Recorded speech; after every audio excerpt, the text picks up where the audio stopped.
स्वागत है आपका अपने YouTube channel education update by Abhishek पर। तो आज मैं आपको बताने जा रहा हूँ कि जो इम्पोर्टेंट जो नोटिस है और रिपोर्ट राइटिंग है आप एग्जाम में किस प्रकार से लिखें ताकि आपको पूरे में से पूरे नंबर मिले। यदि अभी तक आपने नोटिस या रिपोर्ट में से कुछ भी नहीं पढ़ा है तो आप किस प्रकार से लिखें कि आपको उसमें पूरे में से पूरे नंबर मिल जाए। और फिक्स लाइन बताऊँगा मैं कि सभी नोटिस के लिए वो उपयोगी लाइन है। तो चलते हैं वीडियो की तरफ। यदि अभी तक आपने चैनल को सब्सक्राइब नहीं किया है तो जल्दी से चैनल को सब्सक्राइब कर लें और वीडियो को एक लाइक भी कर दें ताकि आपको इसी प्रकार से जो इन्फॉर्मेटिव वीडियो है वो मिलती रहे। चलते हैं वीडियो की तरफ। तो मैं आपको नोटिस बताने जा रहा हूँ। तो ये होगा आपका इंटरनेशनल योगा डे का। तो आप का भी नोटिस आए, चाहे ब्लड डोनेशन कैंप का आए, चाहे कैसा भी आए, तो आप लिख सकते हैं। तो उसके लिए आपको सबसे पहले बॉक्स बना लेना होगा नोटिस के लिए। तो नोटिस हमेशा आपके जो है वो बॉक्स में ही बनेगा। तो आपको नोटिस के लिए सबसे पहले आपके जो स्कूल है जहाँ पर भी क्वेश्चन में दिया हुआ है नाम, यदि क्वेश्चन में नाम नहीं है तो आप अपने अकॉर्डिंग लिख सकते हैं नाम। तो जैसे government senior secondary school Devgan इसमें लिखा हुआ है। फिर उसके बाद में आपको ये कंपलसरी लिखना है। फिर उसके बाद में आपको डेट लिख देनी है। फिर उसके बाद में नोटिस कैपिटल लेटर में और इसके नीचे एक अंडरलाइन भी कर देना। फिर उसके बाद में जो सेलिब्रेशन है उसका नाम लिख देना है, इंटरनेशनल योगा डे सेलिब्रेशन। तो आप ये लिख देंगे, यानी कि इन चीज़ों को आपको कैपिटल लेटर में ही लिखना है। फिर उसके बाद में आपको लिखना है, फिक्स लाइन है ये, all the student are hereby inform that. ये फिक्स लाइन है, ये आप किसी भी नोटिस में लिख सकते हैं, चाहे वो ब्लड डोनेशन कैंप है तो इसमें भी लिख सकते हैं, all the student are hereby inform that.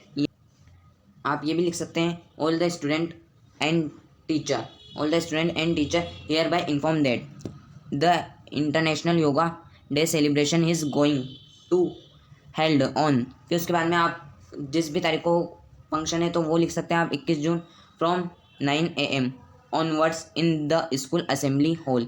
तो ये फिक्स है। यदि नोटिस आ जाए ब्लड डोनेशन कैंप का तो आपको ये लिखना है, all the student and teachers are hereby inform that blood donation camp is going to, या आप इस प्रकार से भी लिख सकते हैं, all the student are hereby inform that our school is going to organize a blood donation camp on January 12, 2024 at, आप टाइम कुछ भी दे सकते हैं। फिर उसके बाद में in the school assembly hall, या स्कूल में हो तो स्कूल का लिख सकते हैं, या आप किसी भी हॉस्पिटल का नाम लिख सकते हैं, वो लिख देना है। All the student are invited to attend it, यानी इसमें आप ये लिख दें, it is compulsory to attend the function.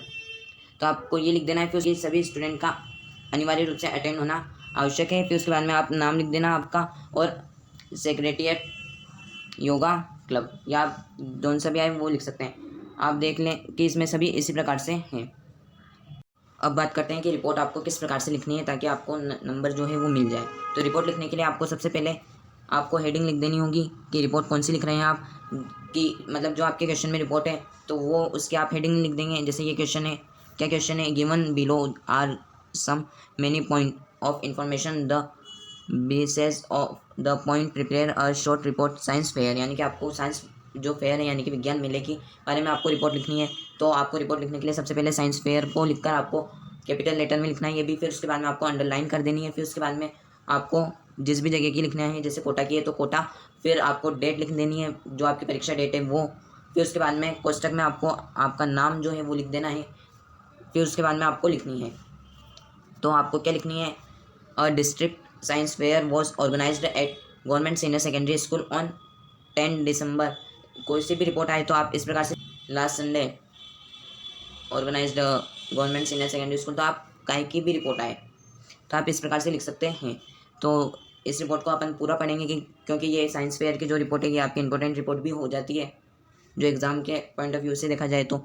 A district science fair was organized a government senior secondary school on 10 December. All the schools of Kota district participate in the science fair, यानी कि ये बिल्कुल आपको अपने मन से लिखनी है कि सभी स्टूडेंट जो भी स्कूल कोटा में है तो उन लोगों ने पार्टिसिपेट किया था साइंस फेयर में। स्टूडेंट आर डिफरेंट स्कूल, यानी कि जो बच्चे हैं वो अलग अलग स्कूलों से आए, डिफरेंट डिफरेंट टाइप के जो स्कूल है उससे आए, है ना। There was 75 entries in all, यानी कि जो 75 अलग अलग जगह से बच्चे आए हैं, 75 जो एंट्रीज हुई है। फिर there were different section of the fair such electrical environment, agriculture, food, nutrition, etc. Boys and girls had prepared working model, यानी कि बॉयज़ एंड गर्ल्स ने जो चार्ट बनाए, मॉडल्स बनाए साइंस फेयर के बारे में। लिख दे the winners were award prize and certification, यानी कि बच्चों को जो है वो प्राइज एंड सर्टिफिकेट दिया गया। जो रिपोर्ट राइटिंग है वो लिख सकते हैं।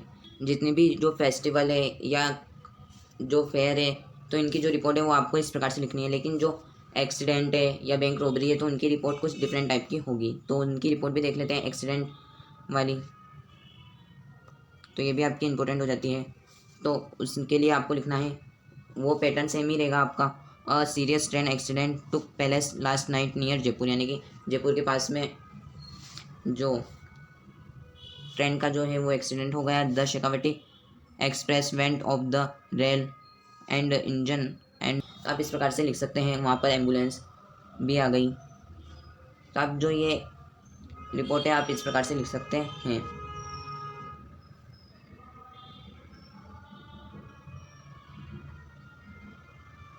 फिर उसके बाद में रिपोर्ट ऑन हाउस फायर, ये भी इम्पोर्टेंट है, यानी कि घर में आग लग जाती है तो इसमें भी सेम कंटेंट वही रहेगा।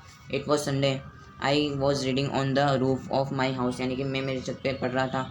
ऑल ऑफ द सडन, यानी कि अचानक मुझे आवाज़ आई हियर क्राइंग, यानी कि जो बच्चे हैं वो रोने की आवाज़ आई। आई क्लाइम, यानी मैं कूदा, मैंने जंप किया। The stair and came out of see the what had happen, यानी कि क्या हुआ इसलिए मैं देखने गया। आई सा that the house cot fire on the house. तो इस प्रकार से आप मन से जो है वो लिख सकते हैं रिपोर्ट्स को। यदि आपको वीडियो पसंद आया है तो वीडियो को करें लाइक, और चैनल पर नए हैं तो चैनल को आज ही करें सब्सक्राइब, ताकि आपको इसी प्रकार से इन्फॉर्मेटिव वीडियो जो है वो मिलती रहे। मिलते हैं नेक्स्ट वीडियो में नए टॉपिक के साथ, तब तक के लिए धन्यवाद।